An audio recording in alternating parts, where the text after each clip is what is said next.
I realized just how on different pages people were. I realized how disconnected people were from results. And I realized how many mistakes that I had made.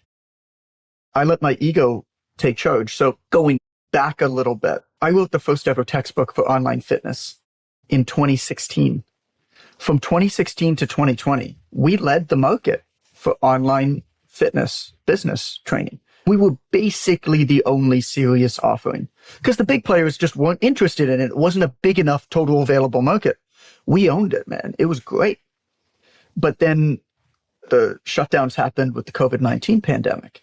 And all of a sudden, the rest of the world, the rest of the fitness industry needed what we had and what we were uniquely positioned as literally the best in the world to do. It was a proverbial four-leaf clover shoved up my ass. It's the weirdest thing ever to admit. The pandemic was like, if you could have taken a step back and you're like, what is the most random, most unexpected, best thing to happen to this exact business? It's exactly what happened, which is really messed up to admit because so many people were in pain. Bonjour and welcome to another episode of EveryoneHatesMarketers.com, the no fluff actionable marketing podcast for people sick of marketing bullshit. I'm your host, Louis Grenier. In this episode, you're going to learn how an education business, mostly online, went from losing money to profiting a few $1 million in a year by doing something that they had done before but forgot and then did again. And this time it was successful again. They actually fired their entire staff, did something quite drastic, and now they're happy to report about the success. So my guest today is the CEO of that business, the CEO of the PTDC, the Personal Training Development Center. It's an education business, as you guessed, trained more than 100,000 trainers, sold more than 250,000 books and courses. I'm also happy to say he's a friend, but I am going to challenge him like I challenge any other guest, no friendship for an hour. And he also happens to have my dream body. So don't tell him that. Jonathan Goodman, oh, you're here. Okay, welcome. Bonjour. Let's retrieve the story a bit. So I think the first thing to say is we worked together for a bit of time. So I have some insider view on what happened to the business, a little view. You have most of it. Right before we started recording, you said something. You were working on a book deal. And can you repeat what you said about the very first sentence of that new book? Oh, so I'm working on the final touches of the book proposal. Yes. And what my agent wanted me to put in was like a personal story that talks about, hey, how did the stuff in the book is called The Obvious Choice, which is the same name of my podcast. How did this stuff in the book impact your business and your life? And I was like, holy shit, I've got a story to tell here, man. I didn't even think about it. It wasn't even the book. And so the first line of the book is, I'll never forget the moment I realized I had to fire all of my staff. So tell me that moment. When was that? We were on a call together. Oh, yeah. Okay. That was the moment. I'm not playing naive here, by the way. I didn't know that was the moment. No, that was the moment. We want to call together. So we work together. You and I, obviously, you know that. But we worked together for 3 months, 4 months, something like that. And that was the end of a long, painful journey where we had tried to hire all these consultants. Basically, we tried to hire all these consultants for solutions before we actually understood what our problem was. And we tried so hard to increase the conversions of a landing page by 1%.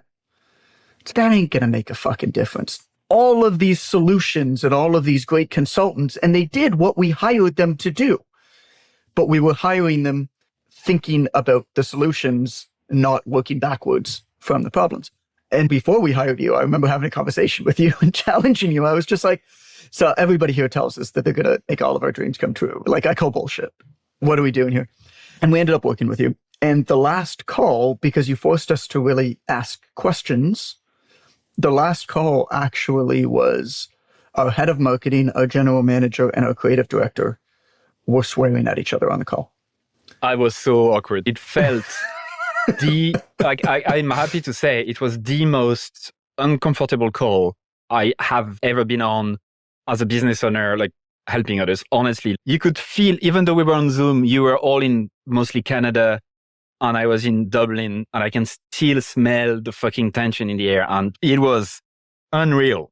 I didn't even know how to handle it. So before we go more into that story, just let's set the context. At the time, the PTDC had roughly how many people in the team?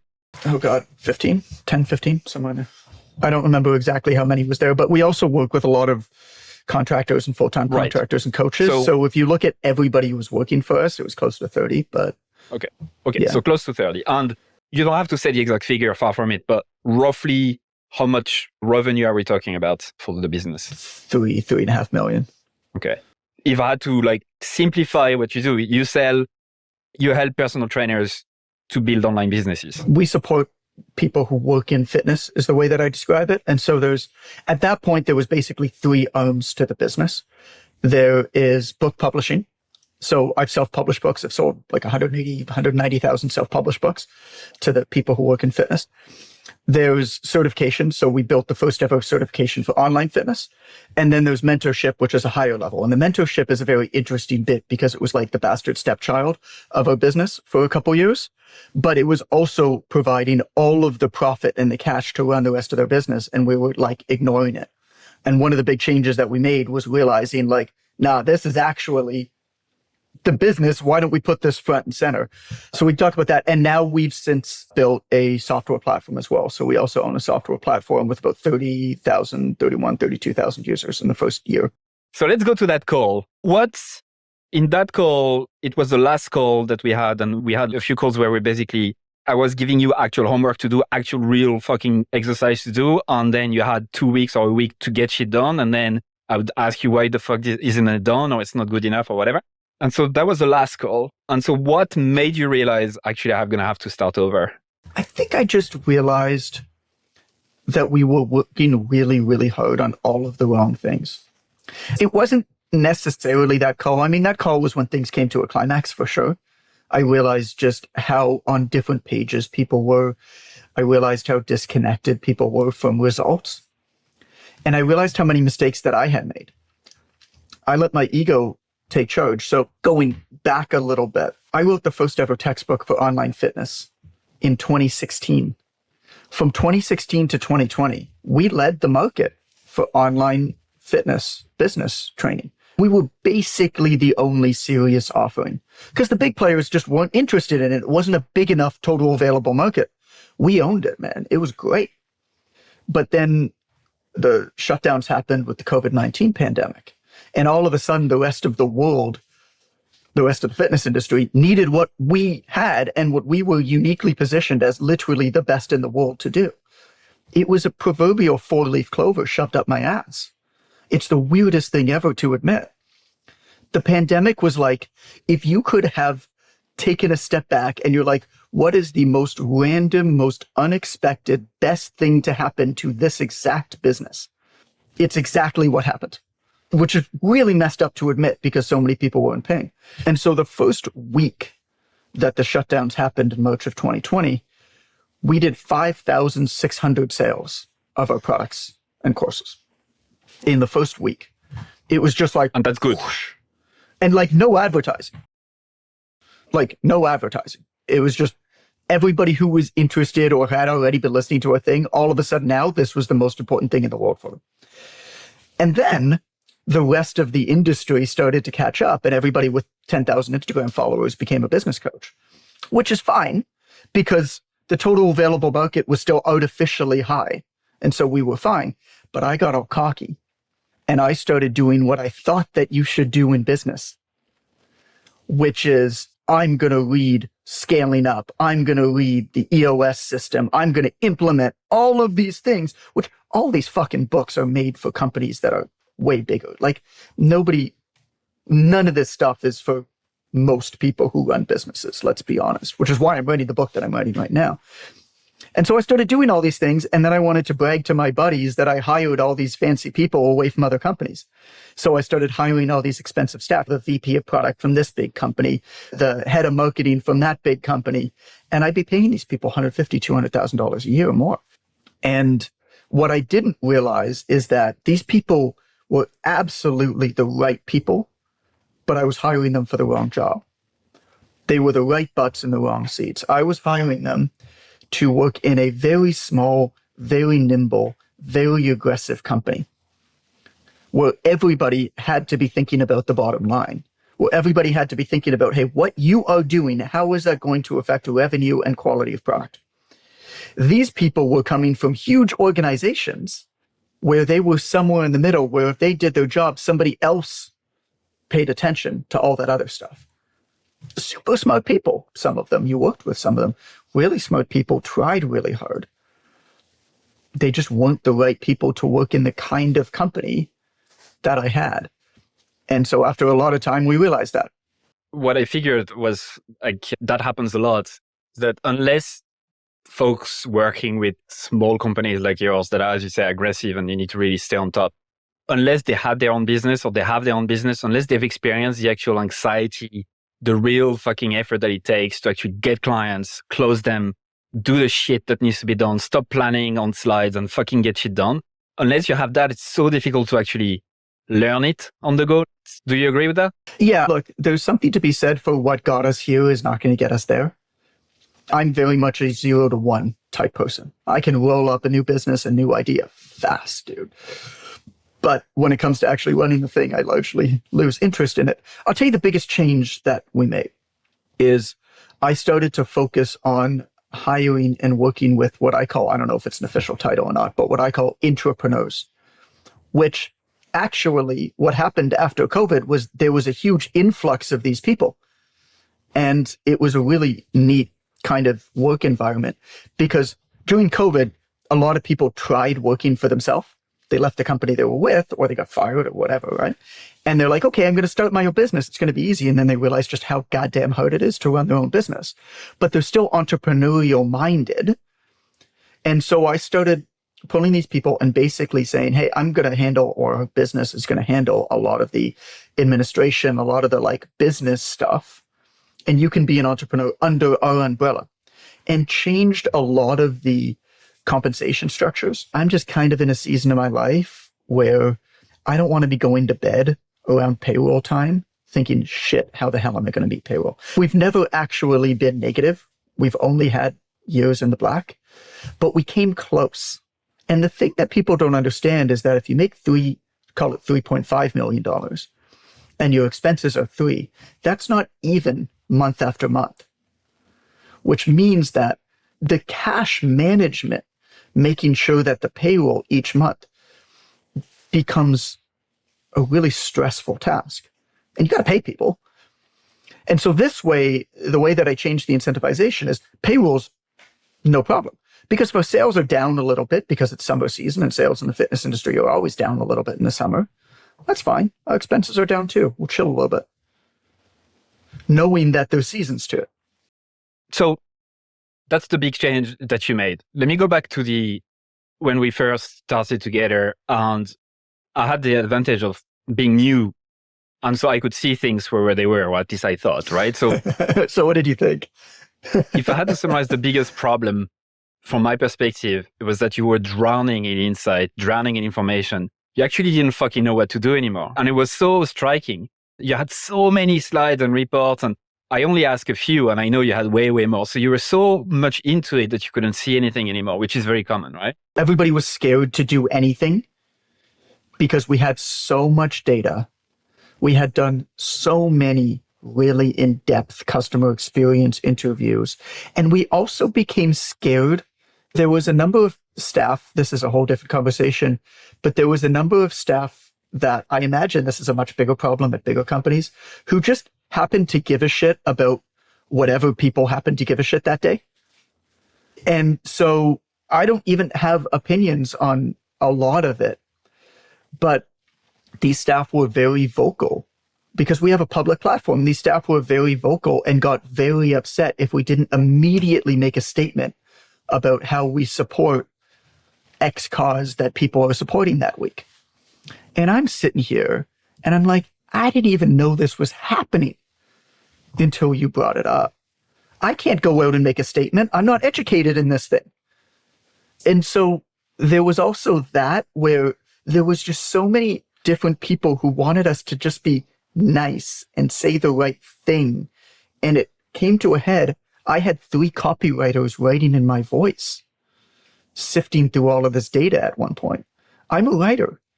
I've written 11 books. Why the fuck are there 3 copywriters writing in my voice? That's what I should be doing. But we were just worried about being too nice. there was another thing that you were doing. You were also in charge at the time of the curriculum of the new courses you were developing and all of that. So you were really much behind the scenes working on the critical product development stuff. While, as you said, it was very obvious from the first time I met you. It's quite easy to see with the benefit of hindsight. But like, as you said, 11 books written, like you're very easy to talk to, like you're a great public speaker. You know how to communicate. You have a persona that people love, all of that. And yet you were behind the scenes, right? So you were drowning in insights. You were afraid as a team of doing anything that rocks the boat, that stands the fuck out in some way, shape or form. And that turned out to be like everyone was bringing their own color, and then it turned out gray, right? Like when you mix everything together, it's just gray. Yeah. And then the last thing was that. Let me add one thing to that. So at that point, we thought what was going to save our company was to do more of what wasn't already working. Yeah. Optimize the funnel another time. So there's the TV show South Park, right? One of the most famous episodes is the Underwear Gnomes episode. And what happens is there's a series of underwear gnomes who steal underwear. And it goes, step 1, collect underpants. Step 2, question mark. Step 3, profit.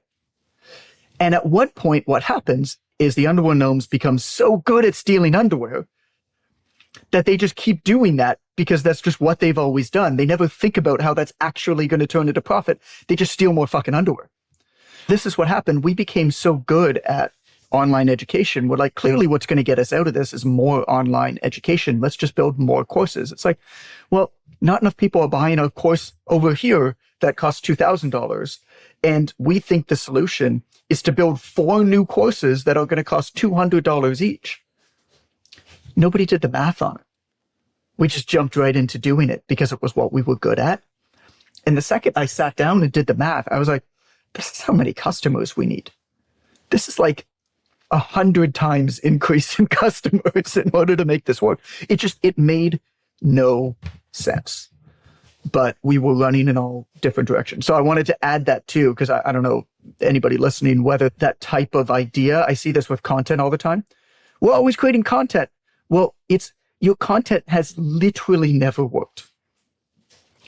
But you have a business. So what has worked before to actually get customers? It gets to a point where like creating content's really hard, but then you get to a point where you can do it. And then you just keep doing it, even though it's never actually worked. And then you say, oh, how can I do this better? It's like, you don't need pretty pictures. Like, it's never worked. Trying to get something that's never worked to start to work is a way harder problem to overcome than figuring out what's already worked and just doing more of that. So if we go back in time and look at the birth of the company, you started it in 2011. So my first book I started writing in 2009, but the website started 2011. And so at that time, what was it? What were you doing? Were you just writing articles as a blog? I was personal training 10 to 12 hours a day. And I was getting home at 9:30 at night. And I would write an article for the website. And I published every Tuesday and Thursday, come hell or high water, on this website. And you did that for how long? God, 7, 8 years. I mean, that website has over 1,500 free articles on it. I pulled the stats for the first time ever. It's had 17 million unique visitors. At its peak, we had 4 million a year. And this is like an industry niche blog. There's only 300,000 some personal trainers in the United States. Like, for context, right? We were the go-to platform for the industry. But at that point in 2011, I was personal training in a little boutique gym in Toronto, and then I was going home to my 1-bedroom apartment. I was writing about what I was doing. And then I started publishing other people as well, because I realized that there were other people who had good ideas. So I'm going on the Wayback Machine now, which is the site where you can see, No, I am, because, it's fun, right? To go back to your point on what can you do that worked? What can you, that's exactly what it is. Because if we had to summarize what you've done, and again, in hindsight, it sounds fucking obvious or duh, but you basically had forgotten as the founder, as a team, what had worked and started to optimize the house of cards, really. So if you look at the website, folks listening can go, it's theptdc.com. And it looks exactly like you expect from a website in a decade ago, which is a bit less polished with like stock pictures and shit like that. But it's mad to see that you've done that on your own for a while, right? You started to have contributors after, but like you've built that fucking thing, that niche website on your own, writing articles. And I was the editor for 4 or 5 years, but I started a different Gmail account for the editor that I controlled because I realized that all of our readers were messaging us wanting to write for us, and most of them were terrible writers, and we had to say no, but I didn't want to say no as me. So I pretended like there was a mysterious editor behind the scenes who turned all these people down. But to your point of the way back, I have a good story about that. So after we worked with you, our sales page for the Online Trainer Academy for the certification course just got so fluffy and superficial and nice and kind, and it wasn't converting at all. And you know what I did after we worked with you? I don't think I ever told you this. I went back to our stats and I looked at the best launches we ever did, because we had multiple $1 million launches of that program. And I went back to the best launches we ever did. And I went to the best launch we ever did. I went to the Wayback Machine, found the sales page, and just put that sales page right back up. And conversion rate went up again? It's been that program still. To think, like, to have a 10-year-old course on the internet and to have it still sell week after week, month after month. It's like being a fucking dinosaur. Like, it's old. It's unheard of.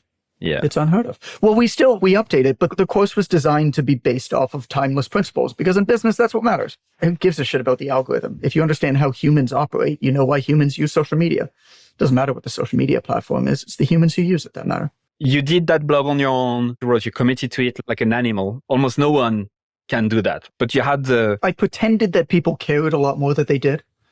I was like, oh, if I don't get this up and email it out for 6 a.m. on Tuesday, people will notice. It's like, nobody's reading this shit. Nobody will notice. But well, clearly they started to, right? They started to. Your discipline, I think what you've learned from discipline of training, you apply that to online, like discipline of writing, the discipline of doing the reps, right? Which is the name of your... It's all the same. Of your newsletter as well, right? You did the reps. Well, it's rep by rep, day by day. People become so obsessed with trying to find the best way to do something these days. What I am trying to help more people understand is that even if you find the best, you won't even recognize that it's the best, and you'll change anyway. And I can guarantee you that there are a huge amount of lowercase ge good enough ways to do something. And so the job then is figuring out what your good enough is and doing that consistently for long enough for compounding to take effect. My first blog that I created in French was 13 years ago. It was called Le Grenier du Net, the attic of the web, because grenier, it means attic in French. Don't know if you know. I didn't. Yeah, so 13 years, right? And that's exactly it. I stopped and started again, but I've done the reps over and over again, and I can completely connect with that. It just takes such a long time. So, okay, you did that on your own. You did the reps. You faked having multiple people in the team. You started to add individual contributors. Only that one time. Yes. And so when did you start selling stuff? Pretty early on. So 2011, I started doing some affiliate promotions to make a bit of revenue. And then 2012, I hosted my first seminar. How I started was I started hosting little seminars. Like I said, I was working at a little boutique gym in Toronto. They let me, nobody was there on the Sunday and Saturday, like afternoon. So they let me use the space. And so I just, like people who wrote for the website, I'd fly them in and I get them to speak. And I asked a buddy to film it. And we put on a seminar. So I think the first thing I ever did was called the Becoming the Expert seminar. 60, 70 people in a gym's exercise room. And we filmed it. And I turned it into DVDs, and I used a print-on-demand service called Vervante to sell the DVDs. That's when you know you're old, because you've been selling DVDs. Because you were selling DVDs. And so I did that a few times. I did 3 seminars like that, pretty small. And I sold them as DVDs. We did one, the Ultimate Fat Loss Seminar. One was called Hybrid Training. And then around 2012, end of 2012, I figured out, I'm like, okay, this platform's starting to grow. Like, people are listening to it. What do they need? And that was when I kind of figured out, it was like, actually, the best way to build a product is to first build a community and platform, and then figure out what they need, and then build what they need, versus building a product or service and being like, I'm going to do content to sell my thing. How am I going to get people to pay attention to my thing? It's actually better to get people first and then ask them what they need. And so I did 137 13-minute phone calls over the course of 2 months with personal trainers, and 13 minutes because I did 4 an hour and I wanted 2 minutes to pee in between. And all that I did is I asked them the same questions. What are your frustrations? What are you hoping to get out of it? And overwhelmingly, I was able to nail it down to one sentence, which is trainers after about a year in their career need to figure out a way to make a bit more money in a bit less time with a bit better schedule. Overwhelmingly, they told me that if they could make $500 to $1,500 more a month, it'd be life-changing for them. Meanwhile, everybody was marketing, become a six-figure trainer. They started, become a six-figure trainer. And I had all these people I spoke to who were just like, I need like $500. And one person mentioned online training. I was like, that's interesting. Never thought about that before. So I built a business model. I offered 24 people for a beta group of this business model. And I took them in and 22 finished it, took in feedback and turned that into the first ever course for online fitness business, which at that point was called 1K Extra. It was about how do you make $1,000 extra based off of exactly what we talked about. 1K Extra was sold between 2013 and 2016. We did 2 launches a year. And every single time we took in feedback. And then we actually watched how people used and didn't use the materials. So I had my VA friend people who took the course on Facebook and watched how they were using and not using the materials. And we kept iterating on them over and over and over and over again. I hired the senior course developer from Yale University. I hired a PhD in distance course learning design to iterate on the actual learning methodology of the program. And then eventually evolved it into the Online Trainer Academy, which was the first ever textbook for online fitness in 2016. And we did some other stuff in there too. Like I hosted 2 conferences at the convention center in Toronto that kind of grew. We did a bunch of other digital programs and stuff. But this is like the story. You just do a whole bunch of shit and really only one of them needs to work. I've written 11 books. Sounds impressive. Only one of my books really sells. And that's the first book that I ever wrote. Sold over 7,000 copies this year of a book that I wrote in 2011 and self-published. It's just like, you got to do a lot of things, but you really only need 1 or 2 of them to work. Yeah. And then when it works, you need to fucking triple down on it. And then you work at it. Yeah. So like the reason why I'm going back in time here for context for people listening is that the important thing that I found out, like from the outside perspective, was quite easy to see when we asked people, or actually we didn't ask anyone. You already had the data. I just look at the data and clearly one of the things overwhelmingly your best customers keep saying that they loved about the business, they loved you, right? Because you talk the talk and they basically wanted to be like you, which is... Because I've done it. It's one of the secrets of business, right? We had all of these people, we hired all these consultants who have never worked in fitness to tell us how we should talk to people who work in fitness. I did this. I was like, I'm that person. Like, I know how to talk. But it's not just that, right? So there's many, many people like you who have done it, but you also had, I think, another set of skills that when you intersect them, it creates something quite unique, which is the fact that you can talk as well. Like some personal trainer who are very good at what they do can't talk in front of camera, right? I mean, like anyone. You also had this, and you could write, and you fucking put down the reps to actually get better at writing. So, but I couldn't always do.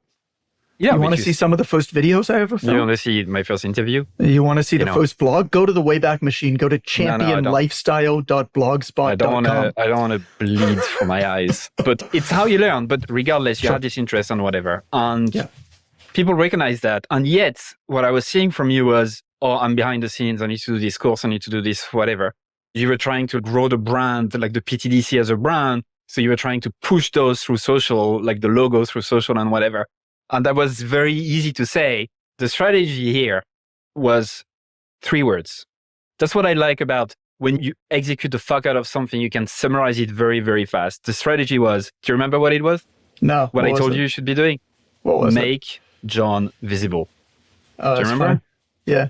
That's it. It's as simple as that. And I know in hindsight, people listening might be, oh yeah, duh. But it's important to recognize from your side, right? Which is you've built an incredibly successful business. You hired the right people as you thought, but yet it was so difficult to see what to do next. And to use another word that is quite popular nowadays, it's like personal branding. So we put you back in the center of the fucking business. And the only thing that you were tasked to do was, I need you to be on as many podcasts as possible. I need you to fucking post as many things as possible. And now, do you remember your Instagram following then and now? I ignored Instagram basically. It was like 19, 20,000. And now it's nearly 200,000, right? Yeah, I ignored it.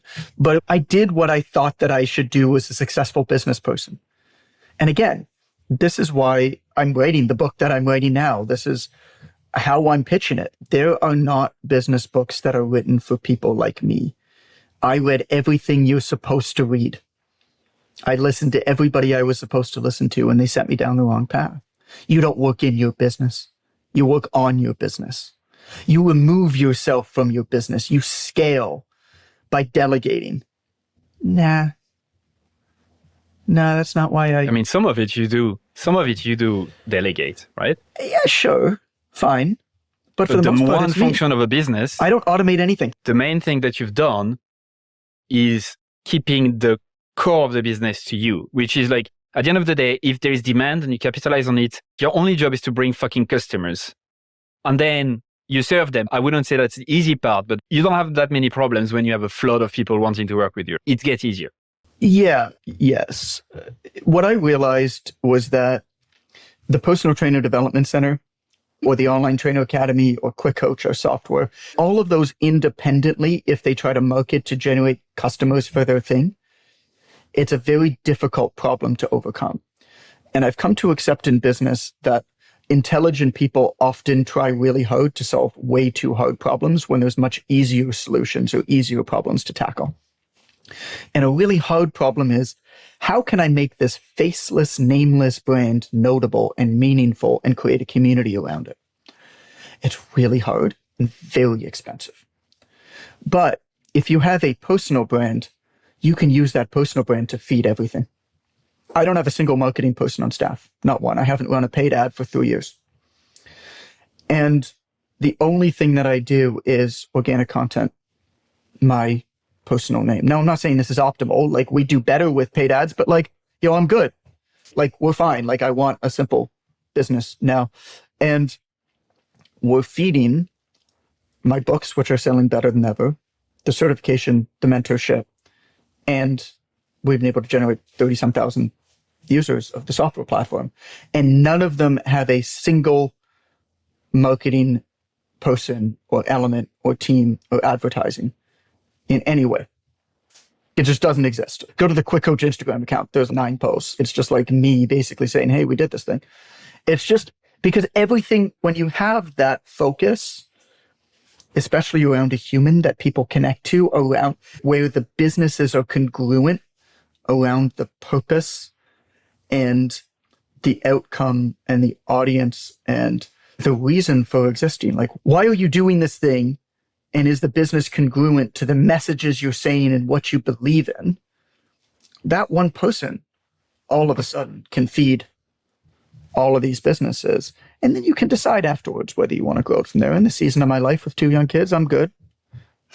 Maybe at one point I'll decide to go hard again. I don't know. You'll figure it out. But like, I remember the exercise we did briefly as well, to go back in time and to see, why the fuck are you doing this? Why? Because you were, I don't know if burning out was the right... What did I say? Well, I don't think you knew at this point, right? I think everyone was a bit lost and burnt out, or at least mentally very tired. And so... I hired very skilled people who were older and more mature and had been in business for much longer than me, who came from companies I admired, who had high-ranking positions at these companies. And I felt it was my responsibility to trust them, to do the work that they were hired, and let them take the reins, even if I didn't quite agree with the decisions. I hired them because of them, because they were really smart, and I needed to give them the time to prove it. So you had a page on the website, positioning statement, and it said, for personal trainers that want to achieve career and financial success. Our content focus on the personal trainer's point of view, providing them all they need to know information which transitions. I think there was another page. There was another. What are you reading? I'm reading an old page that you had written. Like the Wayback machine. Yeah. That's not, don't worry, that's not your current website. But I remember that we looked at one of the page, maybe it was the about page, and there was an entire paragraph where it was the product you page. Yeah, you were like, fuck, that's it. Actually, that's what we need to fucking say. But we had forgotten. So that was a good moment. Let's talk about a bit of action. It was the product page. It was the page that listed all of the things we sold. And at the top of it was a picture of my face that basically said, all of these things are things that I've either built or I really support. And I give my word that they're only of the highest quality. So let's talk practically about the steps you took, because it's one thing to talk the talk and say all of those stuff. Like, it was very easy for me to come in and say, this is what you should be doing. I had the very easy job. You had the difficult fucking job of actually taking the decision and fucking putting down the reps. So beside letting go, unfortunately, of your staff and all of that, practically speaking, what did you do on day one, the first day of the rest of your life? This is where the story really sucks. In and around the same time that all of this was happening, my wife got diagnosed with cancer out of nowhere. Out of nowhere. I felt like the walls were closing in. And I couldn't, metaphorically, I couldn't breathe. We had payroll coming up month after month. It seemed to come faster and faster each month than it did the month before. Most of our business was on payment plans. And so we were fine for the time being.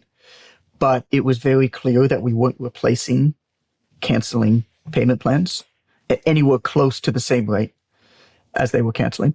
And so we could look at it. I was like, okay, September, I'm screwed. December, I'm really screwed. January, I'm royally fucked. You could look at it at a calendar and be like, this company's bankrupt in January.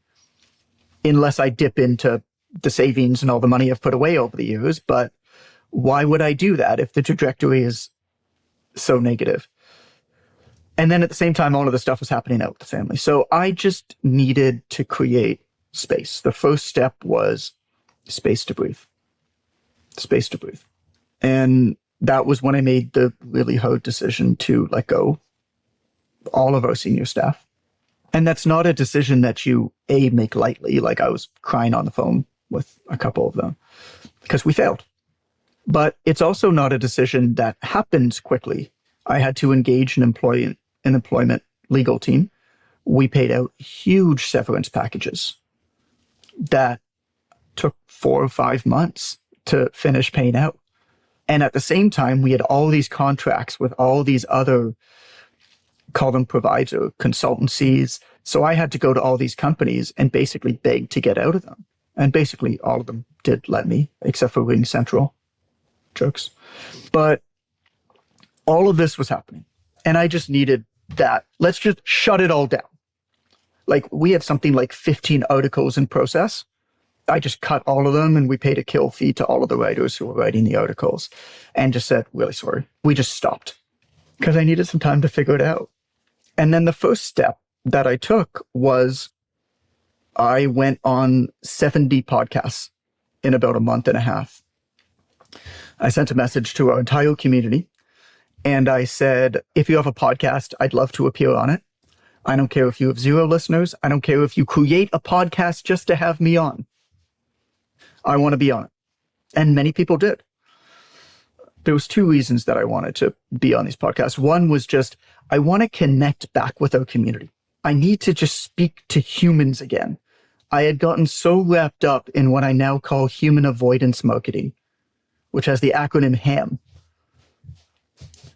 that I needed to just speak to people and listen to what they said. I also needed to talk about what I do over and over again, because I needed to look at their body language as I spoke about what I did. So I spoke about what I did and why it matters to these people, and I would speak about it in different ways with different stories. And I listened to how they responded, but more than anything else, I watched their body language as I responded. And that helped inform what we're doing. A lot of our success with the Personal Trainer Development Center was basically talent scouting. We created this way to identify talent in the fitness industry before they were big names. So we would share the work of a lot of other people.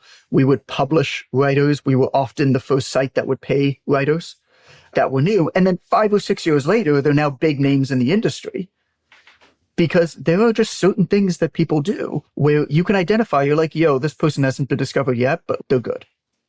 Like, you can tell. And somebody who hosts a podcast, I don't care if your podcast has listeners or not, because I'm not looking to get on the podcast to access your audience. I want to get to know you. Because if you have a podcast, it shows me that you're willing to take an extra step to figure out what you're doing. It doesn't take much to be different. Go hiking in any national park in the United States. right? There's one parking lot, there's one main pathway to one viewpoint. 98% of people stop at that viewpoint. You go 2 minutes past that, you got the whole park to yourself. That 2% are the people who start a podcast. It's not hard to start a podcast, but it's you got to figure out some stuff. So 70 podcast interviews in a few weeks. What else? That was my life for a few months. And then I just needed to create a really simple way to be consistent with content. I had to figure out which platform to be on, first of all. And so I changed my newsletter. My email newsletter, I wanted to keep in constant communication. But I said to people, I'm sending one email a month. Because at the beginning, I needed to just do something that I was going to reliably be able to execute on. So I sent out one email a month to the newsletter because I knew that I could do that. And then I chose one platform to make my central social media platform. And I pretty much ignored everything else. There was some syndication here and there, but I didn't put any pressure on it. I was like, one place is going to be my community. And I decided Instagram for a combination of Instagram is just a good place for the fitness industry. But anyway, Instagram was good for brand, right? For getting shared, and it's good for the fitness industry. But I was like, I'm not going to sit here and figure out the best camera. I'm not going to figure out how to make the best reels. I need to play my game. There's a lot of people out there that are trying to play the game of influencer. And the thing is, either some combination of or you're not good looking enough, you're not good enough at video quality, you're not entertaining enough, you haven't been doing this long enough. At this point now, if you're trying to compete on production quality and entertainment value on social media, you're going up against full production studios of people who grew up with this. You're fucking fucked. You have no chance. Especially in fitness. I mean, especially in your industry, which is really about appearance and all of that. It's crazy. Like, the quality is mad. So how do you beat Michael Jordan? You sure as hell don't play basketball. You play your own game. And you invite people into your own game that benefits the skills that you bring to the table. And I was like, I can write. I have written over 10 million words for the fitness industry. Without AI. Without AI. I've still never written anything with AI. And so I'm at the point now where I'm fairly confident in saying that I can write as well or better than anybody in my industry for my industry. And that's not like I'm not naturally talented. I've written 2,000 to 3,000 words for the fitness industry every year for the last 12 years. You can't not be good at something when you've done it that many times. And so I was like, I need the same type of thing as the email, right? I need some way to just get this stuff up all the time. So I just wrote on Twitter, I screenshotted it, and then I posted that on Instagram.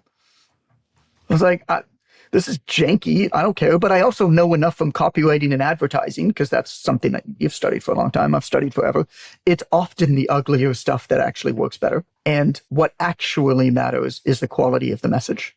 The trappings of the message matters much less than the clarity and the quality of the message. And oftentimes what happens is people get so wrapped up in the trappings of the thing that they forget to pay enough attention on the quality, or the trappings diminish the overall clarity and strength of the message. Or you just get so goddamn wrapped up trying to figure out the best lighting for your Instagram reel that 4 hours later, you're sitting there with that. So I just started posting on Instagram. I didn't really know what I was going to post about, but I started posting a whole bunch of different messages. And then when stuff worked or a message seemed to hit, I just wrote more about that. And now I'm at the point where I have a big enough bank of stuff. It's actually pretty rare that I post new stuff, that I create new content. So now you just repurpose. It's the same. It's just repurposed. Yeah, it's repurposed. The same thing every 2 or 3 months. I think this is the best way to end our conversation. Thank you for being so open and honest with me today. I'm sure folks will absolutely love the insight that you share, because there's so many. Where can people connect with you, learn more from you? We talked about all of those stuff, but to summarize. Instagram is the best. At It's Coach Goodman is the best. I have a podcast. It's called The Obvious Choice. That's also the title of my next book. And we love it if you checked out the podcast. If you kind of resonated with some of the themes of what I was talking about here, then I think you'll like the podcast. Well, thanks, man, once again. Of course.